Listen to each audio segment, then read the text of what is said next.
let's talk about how to choose a broker. Choosing your stockbroker isn't too different from picking a stock. It starts with knowing your investing style and, of course, determining some investment goals.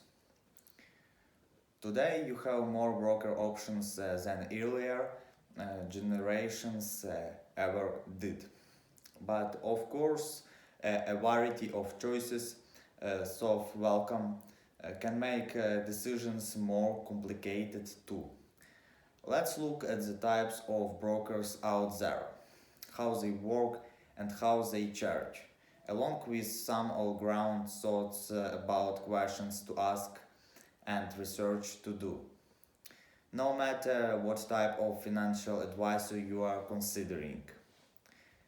Retail brokers fall into two basic categories: full service brokers and discount brokers. Key takeaways: your choice of broker should reflect your investment style. Whether you lean toward active trading or a more passive buy and hold approach. Always make sure your broker is fully licensed by state regulatory authorities and FINRA and registered with the CEC. Okay, questions to ask a broker include: how do you charge for your services, and do you hold yourself to a fiduciary standard or suitability standard? Robo-advisors can be a cheaper alternative to human brokers but don't allow for advice or participation on your part. Research robo-advisors because some are tailored toward different audiences.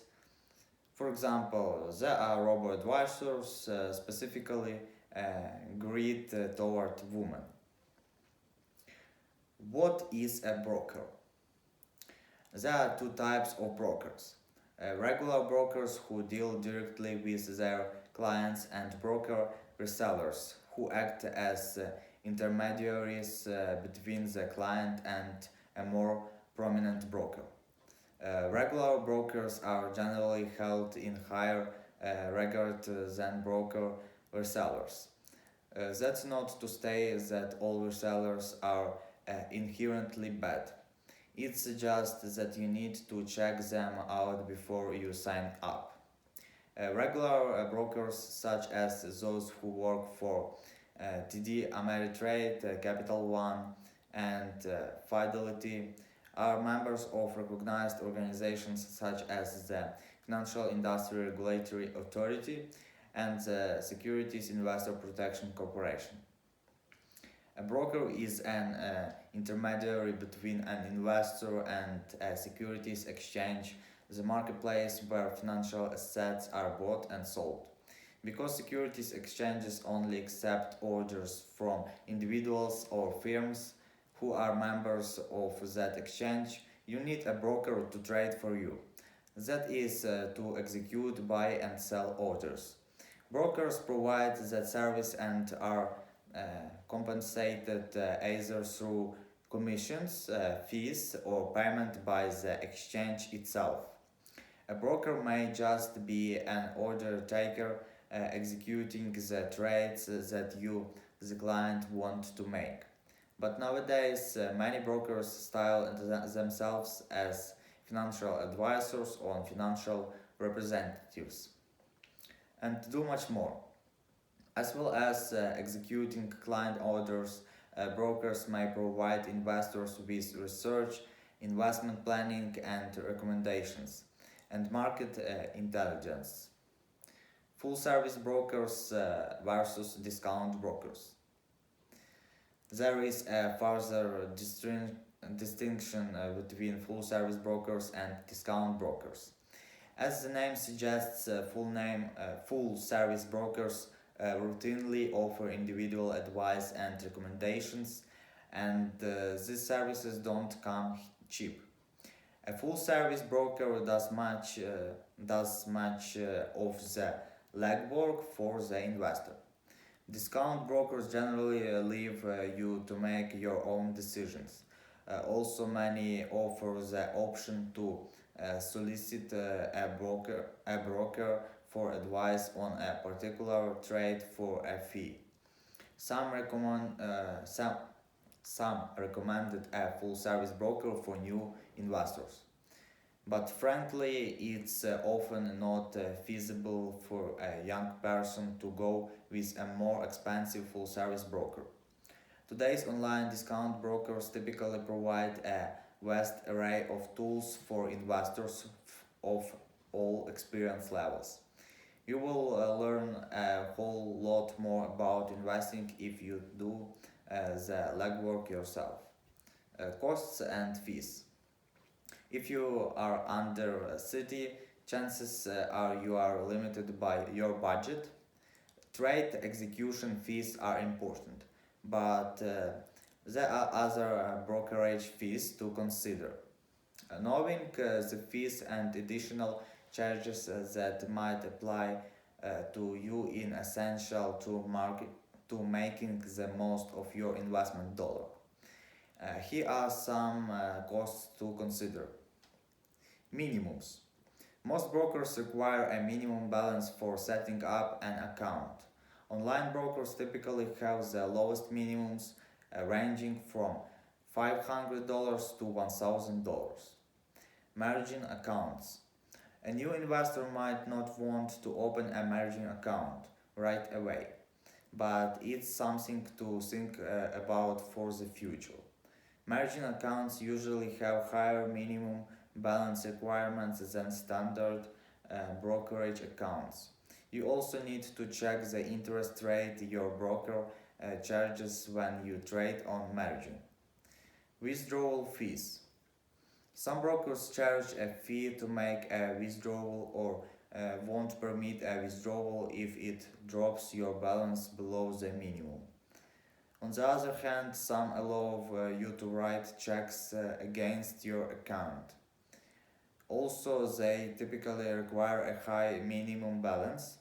Make sure that you understand the rules involved in removing money from an account. Fee structures, pricing, and the fine print. A common fee structure for a broker is a per trade commission. This can range from almost nothing to more than $100 per trade depending on how it is placed, the size of the order, and how liquid or accessible the security in question is. Some brokers have complex fee structures that make it harder to figure out what you will be paying. This is particularly common among broker resellers who may use some aspect of a fee structure as a selling point to entice clients. If a broker seems to have an unusual fee structure, it's all the more important to make sure that it's legitimate, suits your best interests, and complements your investing style. Read the fine print in the account agreement and fee summaries if the rates seem too good to be true. Additional fees may be hidden there. This may include custodial fees as well as fees for wiring or withdrawing funds, closing accounts, transferring assets, margin fees, and so on. Zero commission trading. Today, many online brokers offer zero commission trades in most listed stocks and exchange traded funds. This has dramatically brought down the cost of investing and trading for most individuals. How do these brokerages earn money then?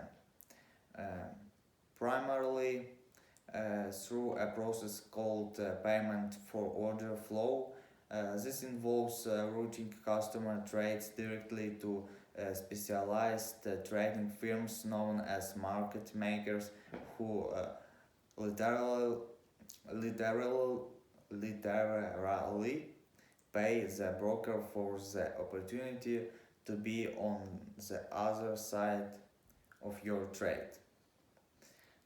This has resulted in free stock trading. Some investors and regulators have become concerned that this practice is unfair and can result in inferior prices for customers, citing it as a conflict of interest.